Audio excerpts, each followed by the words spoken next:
I found out my wife was planning to meet her lover. On the very trip to Italy I paid for just for the two of us. A single message popped up on her iPad, and in seconds, 25 years of marriage fell apart right in front of me. I didn't know what was real anymore. But before you hear the rest of the story, hit subscribe and tell me where you're listening from. I sat there, frozen, staring at the iPad still glowing in my hand.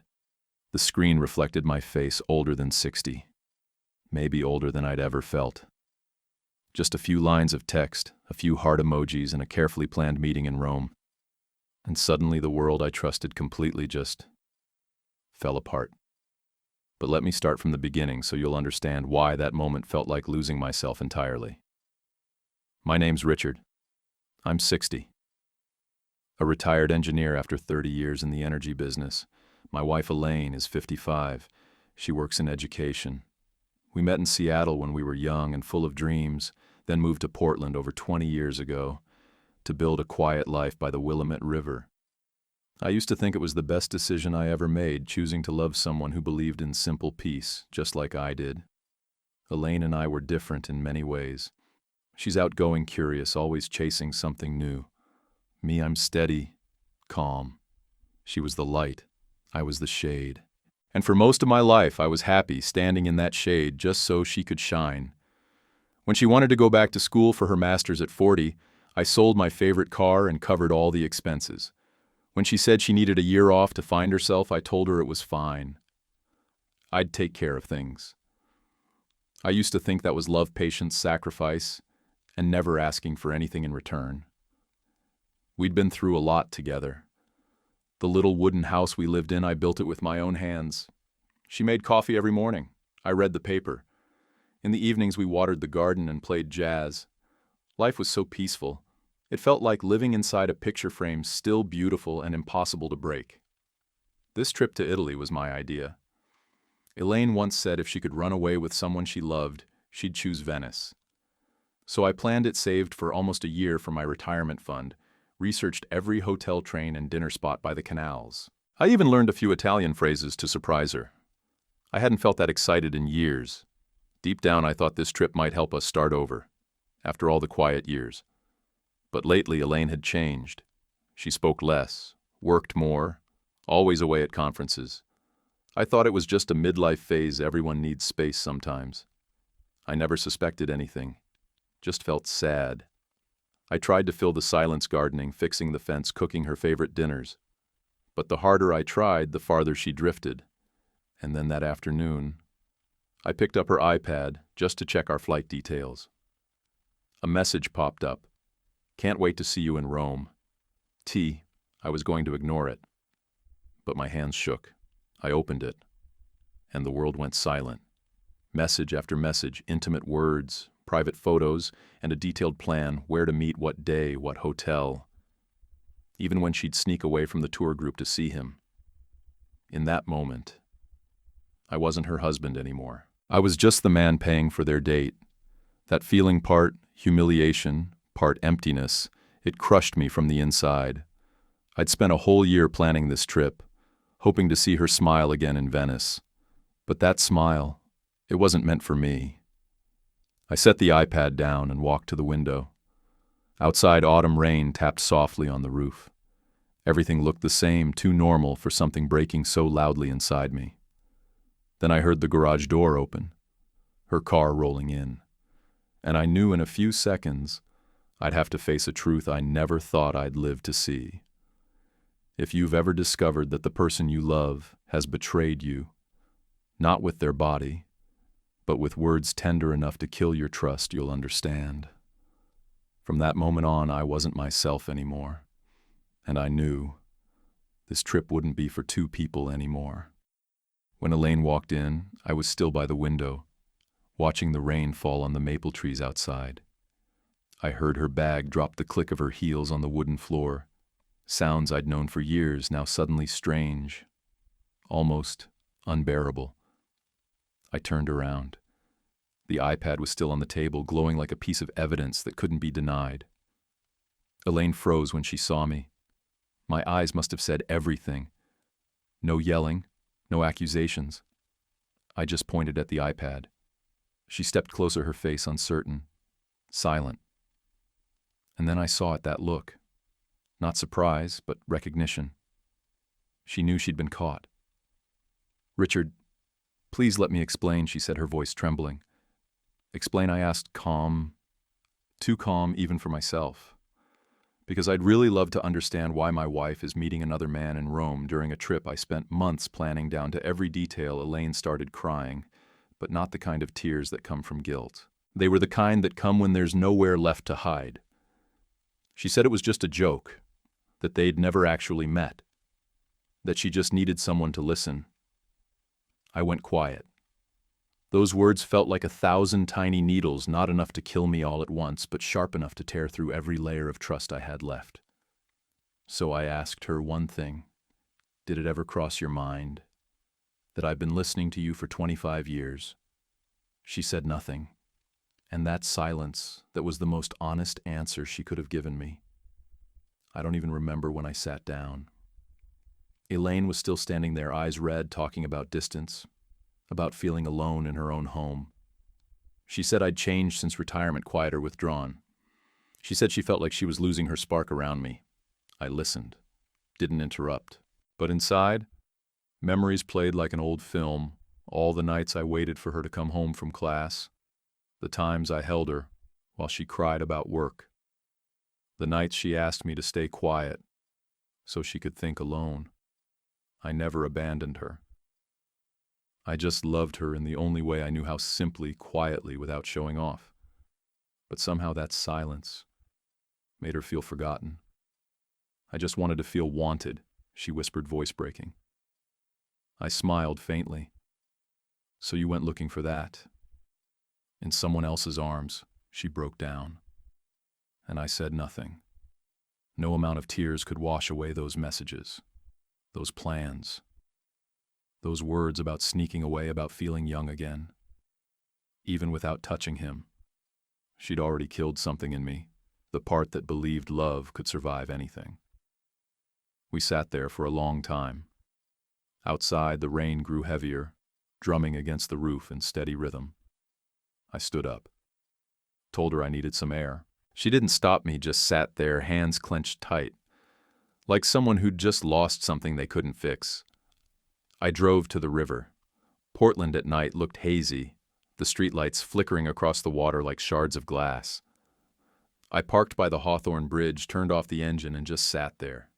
Rain slid down the windshield, drop by drop, blending together. The same way my emotions were anger, sadness, emptiness, all blurring into one. I thought about what she said. I just wanted to feel wanted. And I asked myself, had I ever stopped wanting her? No. Not once. I still loved her the way an old man loves, through memories, through care, through quiet faith that peace would someday make her understand. But maybe peaceful love is the kind that makes people forget it's even there. I sat there until late night. When I came home, she was asleep on the couch, face-tired, phone screen still glowing beside her. I didn't wake her. Just walked past, stopped in front of our wedding photo on the shelf. Two people smiling brightly. Neither of them could have imagined that one day an iPad would split their life in half. I turned off the lights and went upstairs. And in the dark, a thought came to me. If she needs someone else to feel alive, then maybe it's time I learn how to live without her. The next morning, I woke up before the sun had even touched the window. The house was quiet. Too quiet. No sound of the coffee machine, no smell of toast, no soft humming as the curtains were pulled open. Just the dry ticking of the wall clock, like even time itself wasn't sure if it should keep going or stop here with me. Elaine was still asleep downstairs, curled up on the couch, the blanket half fallen, morning light brushing over her messy hair. For a moment, I almost felt sorry for her, for both of us. Sorry that we'd drifted so far without realizing when we lost our way. But then, the image of that iPad screen came back, the messages, the hearts, the plans. The ache in my chest returned, and the pity faded, replaced by cold clarity. I walked quietly into the kitchen and poured myself a cup of black coffee. It tasted more bitter than usual. Maybe because there was no one left to share it with. I sat down and looked at the open suitcase in the corner, the one I'd packed for both of us, every shirt folded, every ticket printed and ready. Now it just looked like a cruel joke, proof that every plan I made meant nothing. Because the person I made them for wasn't really beside me anymore. I didn't want to fight, didn't want to hear any more excuses. What I needed wasn't an apology, it was a decision. I'd been silent for too long in this marriage, and maybe that silence made her think I couldn't feel anything. But today, I'd speak. By late morning, Elaine woke up. She walked into the kitchen looking exhausted, eyes swollen from crying all night. "Richard," she said softly, "we need to talk." I nodded, motioning for her to sit. She started with the usual words. "I'm sorry. I don't know how things got this bad." I listened quietly. She said she never meant to betray me, that what happened between her and that man was just confusion in a moment of weakness. I looked up, met her eyes, and asked the one question that caught in my throat.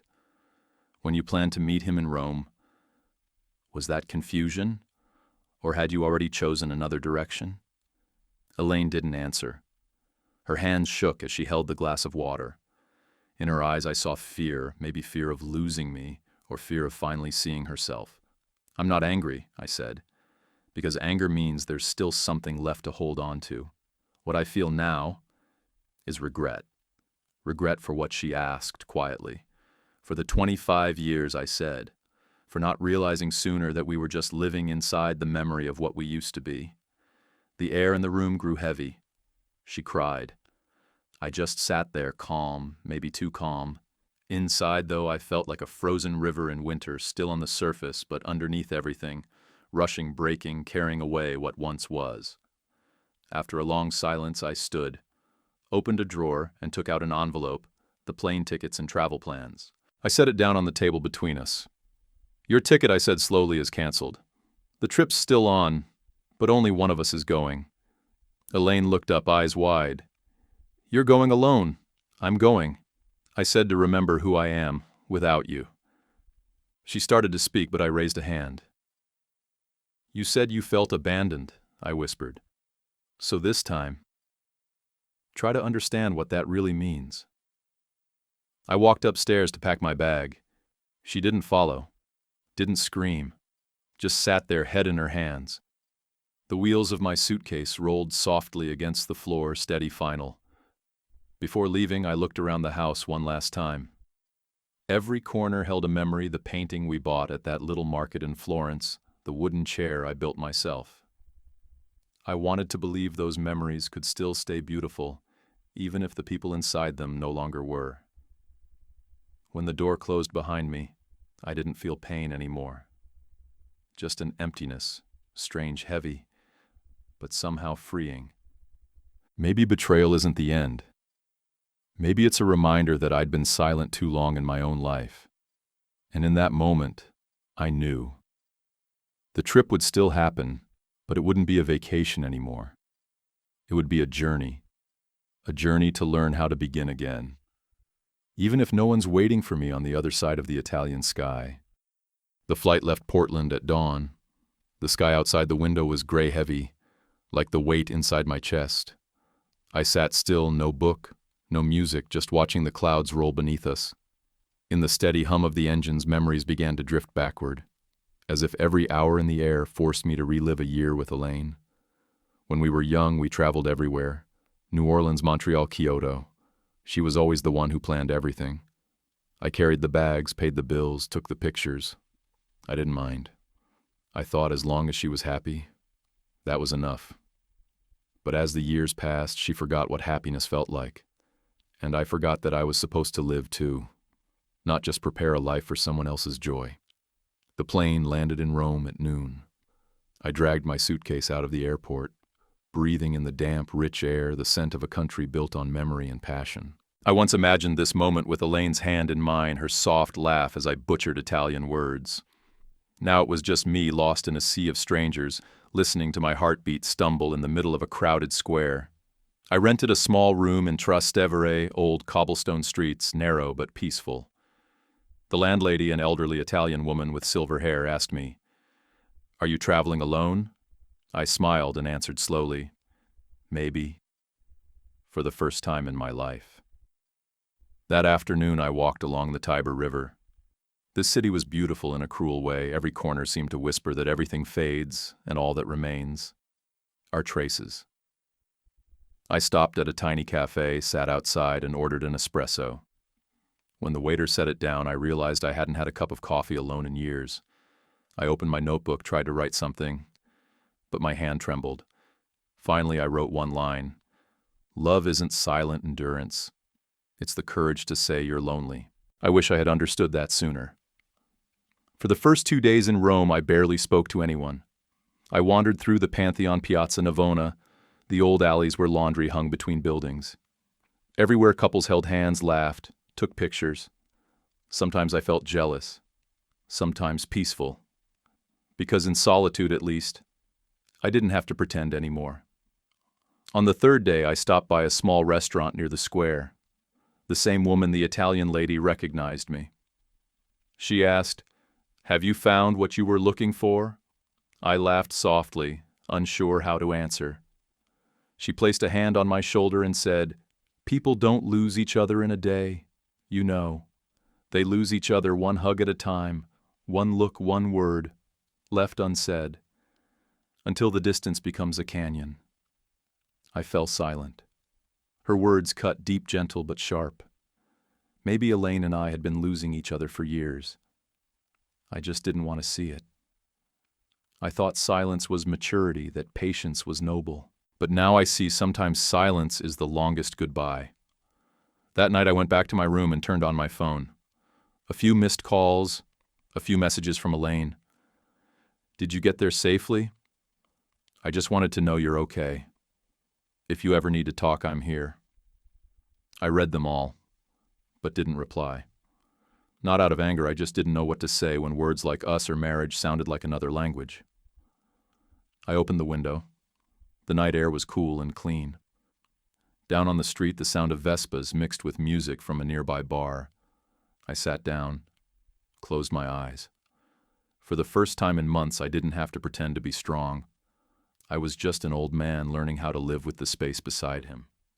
And in the heart of Rome, the city of eternal love, I realized something simple: betrayal isn't always the greatest loss. The real loss is forgetting yourself while trying to save a love that died long ago. That night I slept well, not because I'd forgiven her, but because for the first time I allowed myself to be at peace, without anyone beside me. The next morning, golden sunlight poured through the window and spilled across my face. I woke later than usual, my mind strangely light, as if someone had quietly lifted a stone off my chest. I made a cup of tea and opened the window to look out over Trastevere. The flower vendors were setting up, children were chasing pigeons, and a street musician was tuning his guitar. Rome was still the same, vibrant, noisy, alive. Only I had changed. That morning I decided not to go anywhere. I stayed in the little room and laid my notebook open on the table. The last page I'd written the night before ended with the line, "Forgiveness isn't about who deserves it. It's about giving yourself peace enough to keep living." I stared at that sentence for a long time, then smiled. Maybe I was finally ready to go home. That afternoon I arrived at the airport 3 hours early. When the attendant asked if I wanted to switch to a later flight, I shook my head. I didn't want to delay anything anymore. During the flight back to Portland, I didn't sleep. I just watched the sun set across the ocean, that deep red light burning the horizon and ending that looked a lot like a beginning. When I got home, no one was there to greet me. The house was strangely quiet, only the soft hum of the refrigerator and the ticking of the clock. On the kitchen table lay an envelope. I recognized Elaine's handwriting immediately. Inside was a short letter, just a few lines. "I'm sorry for the pain I caused you.